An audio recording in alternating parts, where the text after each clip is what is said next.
So this is part 3 of lesson 2.7, circular motion.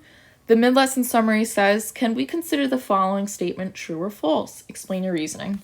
So you see this formula, it says that FC equals mv squared over r. All right, but we know that FC equals MAC. Okay, so like how did they even get that? All right, so remember, AC also has its own formula. And we know that AC is equal to V squared over R. So here's what we can do. Instead of writing FC equals MAC, we can substitute and we can write the following. FC equals M times V squared over R. And then, because when you multiply things, they can go under the same denominator, right? M V squared over R. So this statement right here is true. And sometimes you might have a question that wants you to find the centripetal force, but they didn't give you the centripetal acceleration. So you're going to have to use this. Either way, if you wanted to find the centripetal acceleration and then plug it in, you could, or you could do it in one shot. And we're going to see in the following example. What is the centripetal force needed to keep a 3 kilogram mass moving in a circle, a radius 0.50 meter, at a speed of 8 meters per second? So our givens, right, we have a mass that's 3 kilograms. We have a radius of 0.50 meters. Oops. And we have a speed of 8 meters per second. Our unknown is the centripetal force. So again, if we go back to our previous question or our previous mid-lesson summary, we see that we can combine formulas. Okay, so we say that FC equals mv squared over r. FC equals 3 kilograms times 8 meters per second squared over 0.50 meters. And if you plug that into your calculator, you should get a centripetal force of 384 newtons. Okay?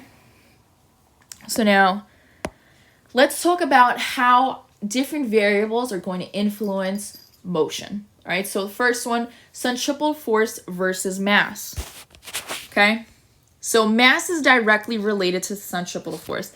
What that word directly means that when one variable goes up, the other variable must also go up, or when one variable goes down, the other variable must also go down. So they're going to do the exact same behavior or same trend. All right. So this is a linear relationship, right? It's this m over 1. So that's why we see that nice line. Okay. So because we know it's a direct relationship, we know that if mass is increasing, my centripetal force is also going to increase. And this is what your graph would look like. Okay, so we do see that's a nice diagonal line there. However, if I do centripetal force versus radius, this is a little different.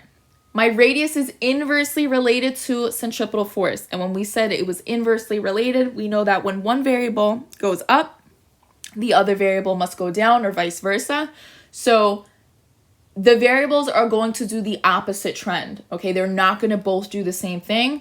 One of them has to decrease and the other one will increase. All right, so this is an inverse relationship. It's 1 over r. All right, and so like we said, as radius is increasing, my centripetal force is decreasing. Okay, and this is what my graph would look like. It looks like a parabola a little bit. You do see it's decreasing. It's not just a decreasing linear line. It is an inverse relationship. Okay. So now let's look at how centripetal acceleration is affected by velocity.